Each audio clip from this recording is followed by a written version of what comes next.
Um paraíso perdido chamado Lemúria. Alguns acreditam que ela poderia ter sido o berço da raça humana. Seres gigantescos com mais de 4 metros de altura, cíclopes que eram capazes de andar para frente e para trás com a mesma facilidade. Além de hermafroditas, esses seres se reproduziam por meio de ovos. Mas, peraí, calma. Afinal de contas, existe ou não alguma verdade por trás dessa confusão toda de informações? Ou tudo isso não passa de uma fantasia? Quer saber mais a respeito? Então vem comigo que eu mostro pra você.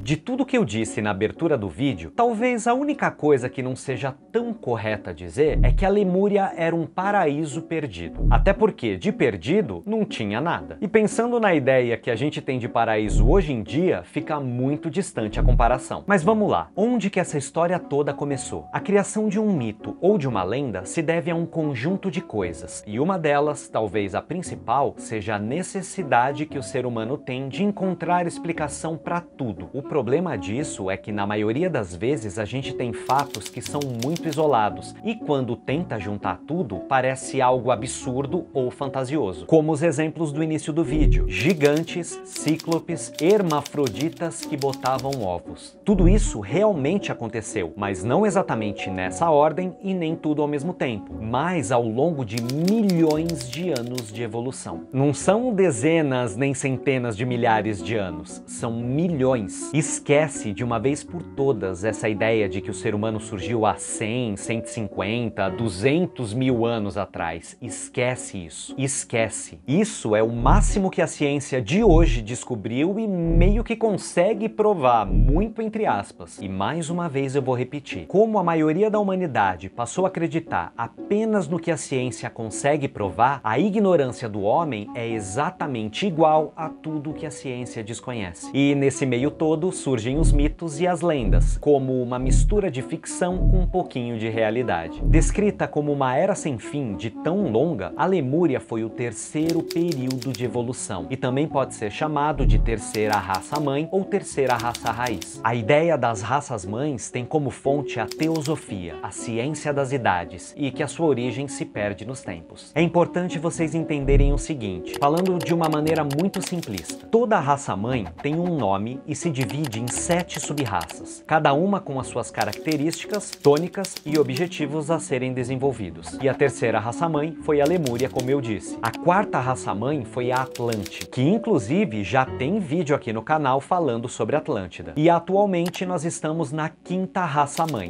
a raça Ariana, bem conhecida por aí, né? Mas eu já aviso que não é o que aquele senhor de bigode durante a Segunda Guerra na Alemanha dizia. Não é mesmo. Só para vocês terem ideia, a raça ariana surgiu aproximadamente algo em torno de 900 mil a 1 milhão de anos atrás na Meseta do Pamir, que é uma região montanhosa na Ásia Central e fica no sul do que hoje é o Tajiquistão. Eu vou falar algumas características e recordações do período lemuriano. Durante toda a Lemúria, a cor da pele foi mudando do negro, que era um tom mais puxado para o bronze, até o avermelhado, isso mais para o final da raça. Possuíam um olho bem no meio da testa e se tornaram conhecidos historicamente como cíclopes. Também foram responsáveis por desenvolver o sentido da visão. Foi nessa raça que houve a separação dos sexos, provavelmente um dos acontecimentos mais significativos de toda a história da evolução. Os seres que antes eram andrógenos, da terceira para a quarta sub-raça lemuriana, se dividem em macho e fêmea. Depois desse acontecimento, esses seres que na terceira e quarta sub-raças eram nascidos do ovo, na quinta, sexta e sétima sub-raças, o ovo se interiorizou e é assim até os dias de hoje. Eles desenvolveram uma linguagem superior à dos animais, uma linguagem silábica, basicamente gritos e grunhidos, e que provavelmente expressavam as emoções. Uma coisa é muito importante entender. Pelo menos nas 4 primeiras sub-raças da Lemúria, a gente precisa enxergar o homem lemuriano como algo mais próximo de um animal destinado a evoluir e alcançar a etapa humana humana do que um homem no conceito que a gente conhece hoje em dia. Ou seja, essa criatura já vinha desenvolvendo a consciência para se diferenciar do reino animal e consolidar de fato o reino hominal. Isso é o que, na minha opinião, a ciência tenta explicar como o elo perdido na teoria da evolução, que não aconteceu há milhares, mas há milhões de anos. Olha só outro equívoco da ciência: reino mineral,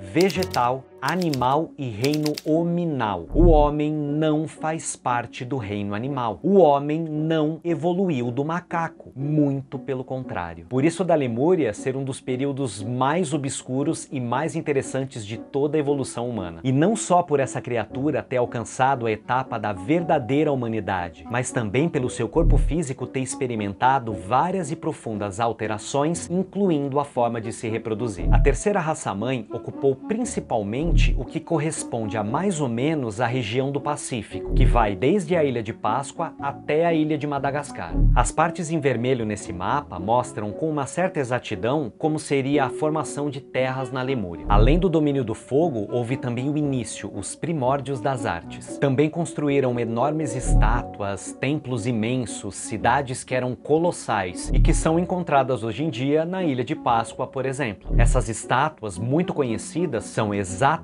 desse período. Mas sem dúvida, a construção mais famosa de toda a Lemúria é a Esfinge, que não foi construída pelos egípcios há, sei lá, pouco mais de 3.000 anos atrás, é o que falam, né? A Esfinge era a representação física da divindade na Lemúria. Ela é muito, mas muito mais antiga do que sequer imaginam. E isso seria facilmente comprovado se fosse permitido recolher uma amostra da parte interna dela. Se vocês quiserem saber mais detalhes sobre esse período, algumas leituras são bem recomendadas, como Mário Rosso de Luna, Helena Petrovna Blavatsky, William Scott Elliot, que, por exemplo, escreveu o seguinte trecho em A Lemúria Perdida. Eram de gigantesca estatura, 3,70 metros a 4,60 metros, pele de cor amarelado muito escuro, mandíbula inferior alargada, rosto chato, olhos pequenos tão afastados um do outro que mesmo viam de frente quanto de costas, enquanto que o terceiro olho aberto no alto da fronte, donde é natural não brotavam pelos, os permitia também ver naquela direção. Na mão esquerda empunhavam um pontiagudo bastão,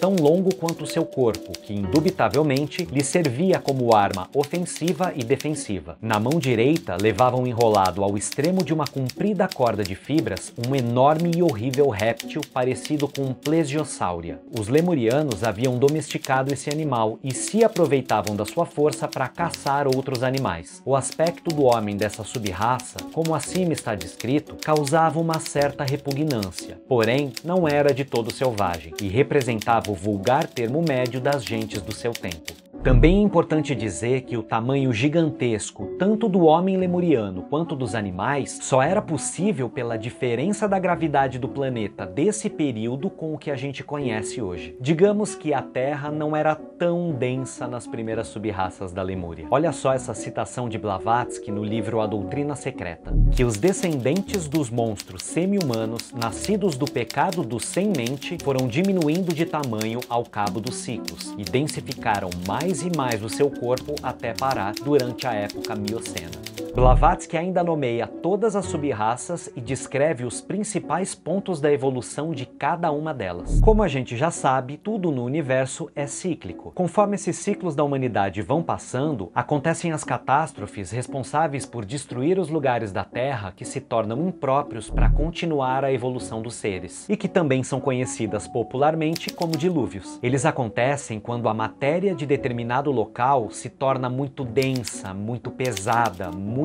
poluída, mas não só no plano físico. E isso indica a decadência ou queda de uma civilização. E no caso da Lemúria não foi diferente, e a destruição veio através do fogo, mas que para a ciência foi um asteroide que colidiu com a Terra e destruiu os dinossauros, mas não a raça humana. É claro que sempre sobram alguns resquícios. Isso significa que basicamente todas as ilhas do Pacífico, por exemplo, são remanescentes da Lemúria, além de todo o conhecimento que aos poucos vai emergindo. Então é isso, meus amigos. Se vocês ficaram comigo até aqui e gostaram, manda esse vídeo para alguém que a gente se vê no próximo. Um feliz sempre e tchau!